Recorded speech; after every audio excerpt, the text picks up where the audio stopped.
Usually you want to find people that have been in the neighborhood long enough to remember when things were better and that they want to get back to that. Well, now if you had a wish list, what's on your wish list for the city of Richmond? As a policeman, I would want people to understand us a little bit more.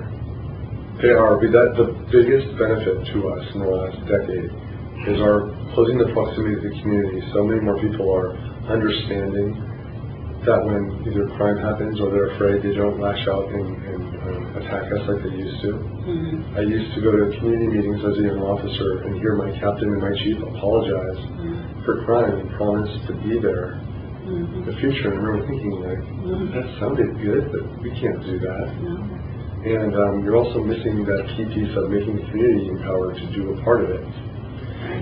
So, you know, and maybe what I'm saying is I would want the experience that people have when they ride along with one officer for 6 to 8 hours and really see all that we interact and do, what we do in the community, the appreciation they have for us when they walk away. I'd like to see that magnified by the tens of thousands. Do you have a lot of ride-alongs? We don't.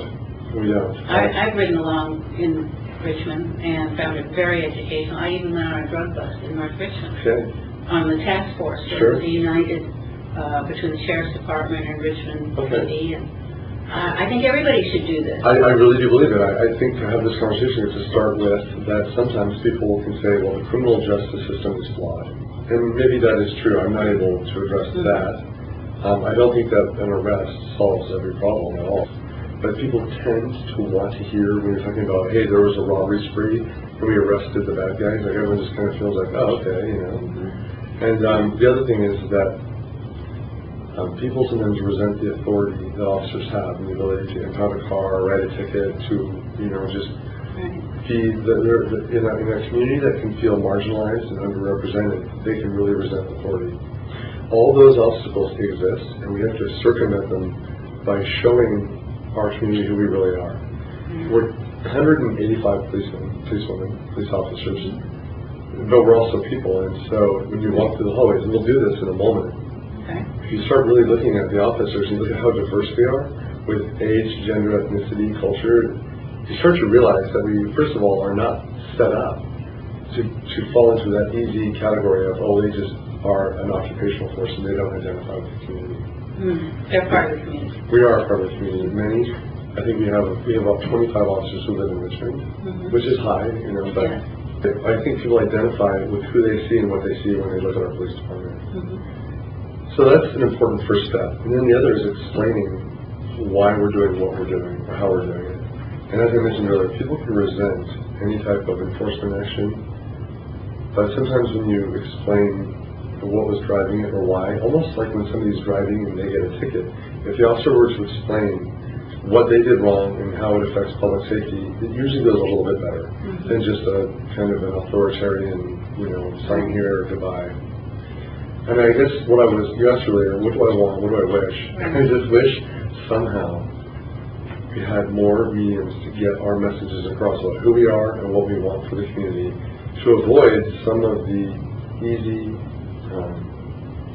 pitfalls that a police department falls into. When officers use force, if it's caught on tape, for instance, that can be a flash, like lightning through the community. Or we recently did a major investigation where we did a wiretap, and we arrested 22 people. Wow.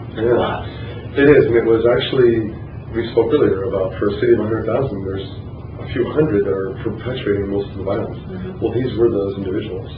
And because it's a wiretap, you have to trust me that we have just very compelling evidence that they were ordering and saying and encouraging each other to do awful things. But people were upset that it was a wiretap? Yeah, they felt that it was sneaky. And I'm trying to wrap my head around it because, again, these are people that were being kind of blatant and cavalier about ordering murders. But we didn't arrest the people for just saying that. We arrested them for having a conversation, obtaining a gun, and then going to actually do the shooting. We intercepted on 4 separate occasions people going to do shootings. We saved lives, absolutely. There's no way, I'm not being dramatic or like we deserve a hero's welcome. I know for a fact that we saved lives by stopping those individuals. But I have to look at what it means that people still resented that level of police work. It does not help that we partner with federal agencies, and federal agencies have a much more difficult time connecting to a community because of the nature of their territories and how they do their jobs. You're very close to San Quentin. So do you have a particular problem with parolees that come here? Because we have a lot of, I used to run into a lot of families that lived here who had inmates at San Quentin. Yes, we have several people that we have partnered with that do outreach. Reverend Shoemaker is one of them at San Quentin. I know Reverend. And so I'm aware of the work that they do, and they can get much closer to that population.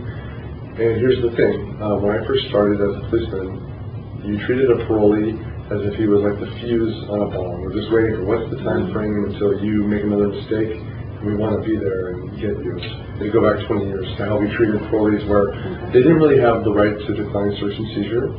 And so as an officer, you could just walk up and say, I want to frisk you, and pat them down, and things like that. It was a very enforcement-oriented kind of, the insinuation was, you're going to reoffend and go back to jail. I'm just here to be there when it happens. And we actually really in our hearts believe that the much better efforts are to provide intervention 6 months before somebody was released, and then truly help with reentry with counseling, job training. And how do you do that? That is a peripheral job of the ceasefire group. So we have a safe passage home, or a safe way home is one of our groups. I'm responsible for the groups of detectives that do compliance checks on parole officers. And we no longer break in the door and make everyone prone out, and, we actually treat them nice, more than that, just trying to actually, respect them? Yes, like we are here because you are at risk, and we want you to know that we want you to succeed. Sounds like you've made a major contribution to this department. Well, it is the premise of ceasefire, that law enforcement benefits much more when people are no longer recidivist, like involved in criminal activity, when they're no longer likely to offend. Like that is much less violent, volatile, expensive reality for us. So it's like a business proposition. We'd rather that. We have some obstacles because we wear badges and we are law enforcement, that people have a level of, like, they will listen to us to some extent, but we have to empower those community groups, those activists, those the community-based organizations that will go all the way in. Have you found some of those in Richmond? Oh yeah, good. Absolutely. We have the Office of Neighborhood Safety, and Devon Bogan and his people have a great relationship, a very trusting relationship with very at-risk people, and we have to understand how we can harm that by getting too close. That's very wise. It is, because again, if Devon Bogan and his people are successful, then violent crime is down. Yeah, and it is. I've been here, in the years I've been here, we have had upwards of 50 homicides a year. A year before I got here, we had 62. And so far, it's October 1st, we have 14 for this year. We had 18 last year. So it is way down. Good.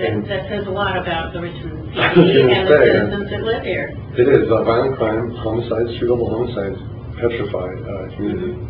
And the fact that they were happening at a rate of over 1 a week, and now they're at, 1 every 3.5 weeks. It's certainly not perfect. We still have work to do, but this chief is reassured that his progressive approach to problem solving and community buy-in is working.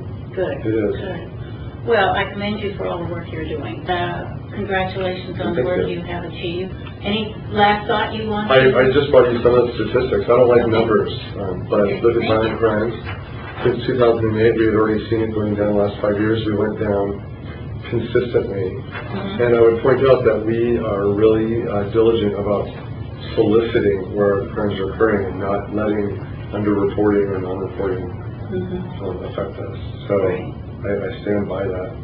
Well, that's wonderful. Thank you so much for your time, and perhaps you have a question. I do. Mark and Stephanie, what a great team. I wonder if you both realize that instead of being an authority over other people and having your power over other people, you walked in and taught them how to empower themselves.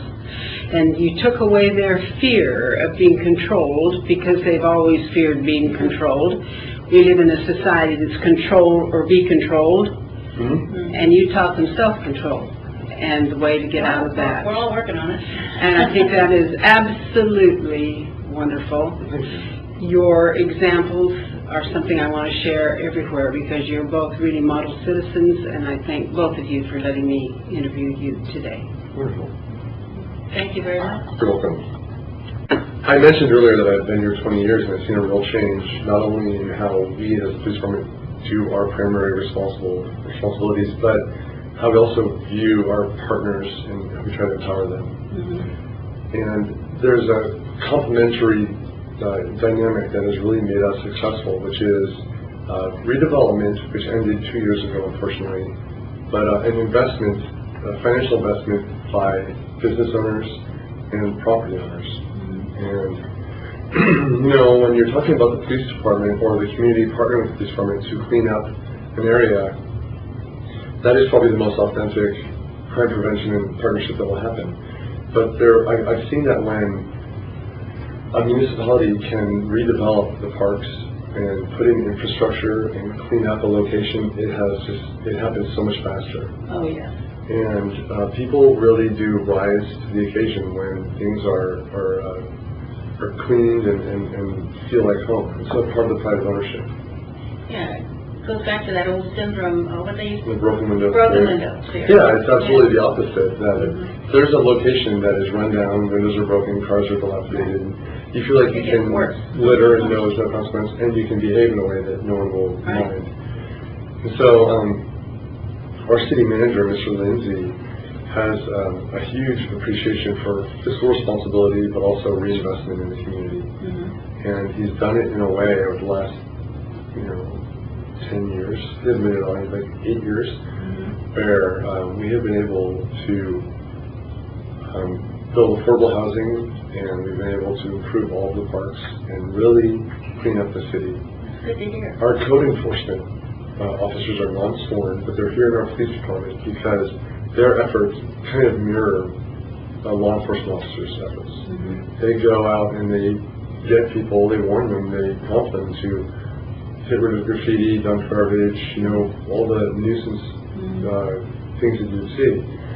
And that went from 4 people to a division of 30 full-time employees. And that is so important in a community. When I first came to Richmond, I remember thinking that some of the areas in the city were like a third world country. They were? With the way the streets, the abandoned buildings, the burned out cars, and when I would get to some of the crime scenes, I remember thinking that this looks like we're in a country that has no infrastructure, but we are 15 miles from San Francisco. So to make some of the changes that we have, you have to get the community and local government to commit to fixing those problems. And so, unfortunately, the economy has come south. Redevelopment monies are gone in California.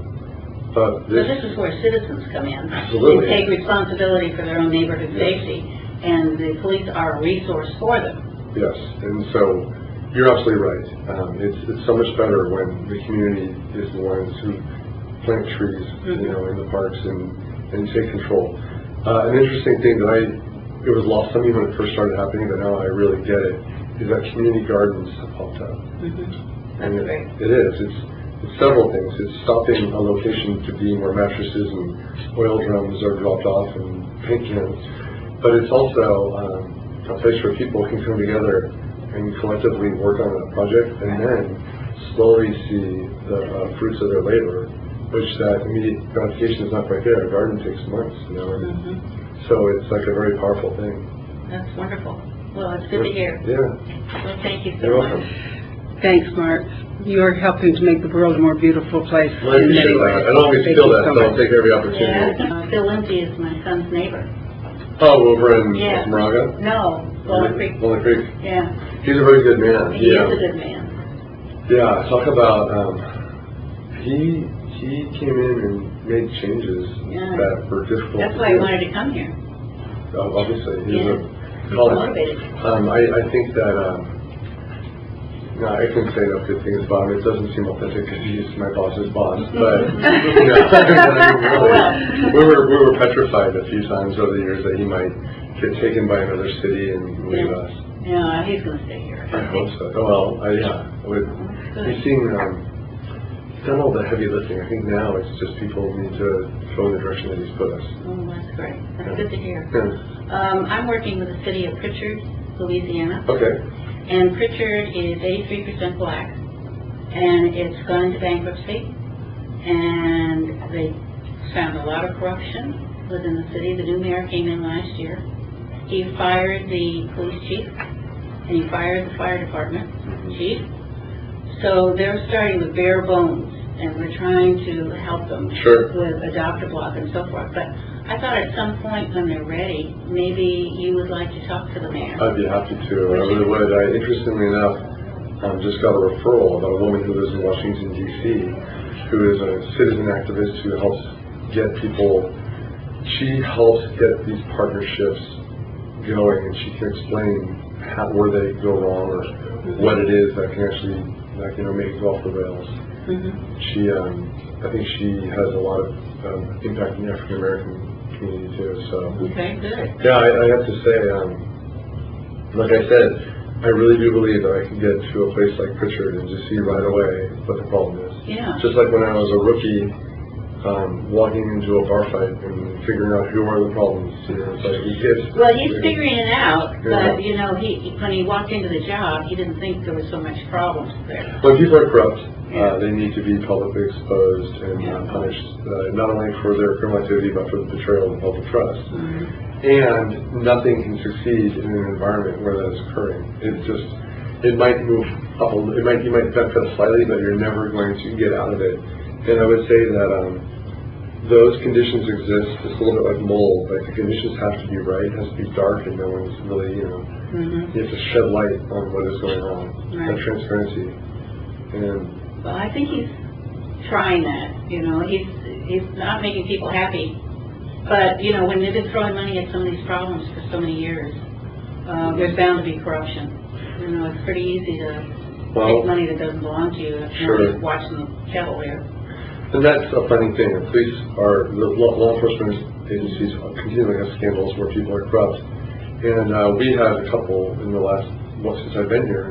The common theme is that people were not supervised or managed appropriately, given too much control over their day-to-day, week-to-week behaviors. And people just sort of hoped that they would have, not done what they did. And no, I think the job of the saying is trust but audit, or verify, trust but verify. Exactly right. I had to learn. I'm a young supervisor and young manager, and I had to learn the power of me modeling good behavior is not as powerful as me, checking people's work product and things like that. So. Well, you're obviously doing a good job at that. I'm learning. Yeah, good for you. But we're working with the black community in St. Petersburg. Florida.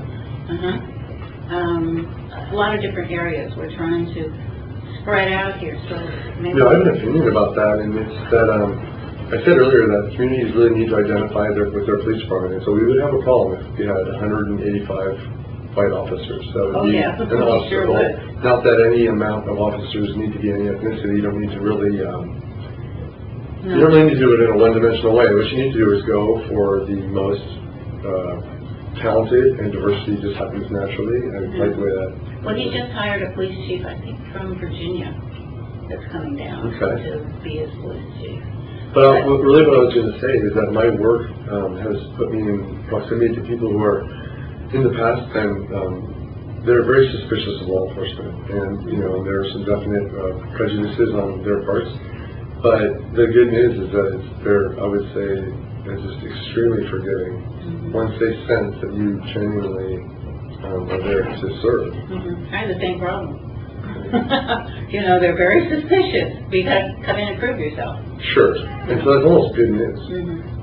Because it does not take that long for people to pick up what your motives are and if you follow through with what you say you're going to do. That's right. I get calls from people that represent major churches or other groups that trust me only because of my track record here, and ethnicity does not factor into it. And the reason I said all that is that you don't necessarily have to have somebody of a certain ethnicity, gender, age to fix the problem. They just need to be the right person. That's right. Mr. Lindsay might be the perfect example of that. So, the right person in the right spot, and you got to change. Yeah. Yeah. He cares. Well, I think you're the right person in the right spot. I thank you. I sense you mean that. So. Well, thank you so much for joining us. You're very welcome. Well, the key is caring, and they can feel it if you care. Yeah. They can feel it. And it's so funny that in law enforcement, we are not really expected to solve every crime nor even fix every problem, but if you can listen and be empathetic, you're way more ahead. And so I'm not letting us off the hook about closure rate on cases or things like that, but when the community works with officers that are present and engaged, even if problems continue, I mean, in Richmond we still have a crime rate, you know, you're so much further ahead because of that personal connection. Right. And well, that's why neighbors need to connect. Yes. You know, because they got to build trust back into the neighborhood. And if you're abusing your wife, I may be more apt to say something to you if I know you. I may report you. I may do something. I don't just ignore it, because ignoring people is not good. I don't care who they are. Well, those are the things that we are continually trying to push forward also, is just people getting involved and having a sense of obligation and a sense of right. Well, listen, we thank you so much for You're welcome. Taking your time and sharing your information with us. Officer French, tell me a little bit about what you do with the Richmond Police Department.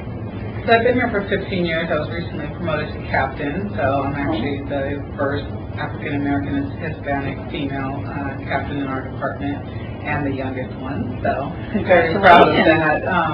But right now I run an entire policing district. I run our central district, which I'm in charge of the crime fighting strategies for that district. I'm also in charge of our Youth Services Bureau, so I have a span of control over the school officers, the officers that work in the schools, as well as the detectives that investigate crimes that involve kids. Are you involved at all in the Adopt-A-Block program here in Richmond? Well, we all are. All the district captains are. Basically, when we have an area, and sometimes we go and we kind of adopt a block or one block at a time, which we go through and we make sure there's dumpsters there. We provide the community with resources. They can clean their block out, dump stuff, and then resources on how to continue those efforts even without us being there. And how responsive are the citizens to doing things in their own neighborhood? They're pretty responsive. Once we get out there and we actually talk about, what they're able to do. I mean, the police can't be everywhere at all times. I mean, giving the people the power to police their own neighborhoods is huge, and that's what they need. They need to know that, they're the ones that are out there 24 hours a day, 7 days a week. We can't be everywhere at all times. So I think it's just empowering people to know that we will be there when they call, but we need them to be the eyes and ears of their neighborhoods and report what they see to us. Thank you very much for the work you're doing, and congratulations on your promotion. Thank you. And best of luck to Richmond. I think they're in good hands in this police department. They certainly are, and considering all the things you have to offer, I would say you're sort of the United Nations peace ambassador for our country. Thank you. Thank you. You are the prettiest cop I think we've seen in a long time. Thank you. How long have you been a cop here? I've been here for 15 years. And your crime rate is down here, and you have been a cop during that entire period? Yes. We love to show the public that policemen and policewomen are people. People with heart, people that care, and people that help people to understand that they have more control than they realize, and that they can help protect themselves through working together in their neighborhood and through knowing and having confidence in their police officers. And it is wonderful to have a police officer like you that they can talk to and have confidence in. Thank you so much. Thank you.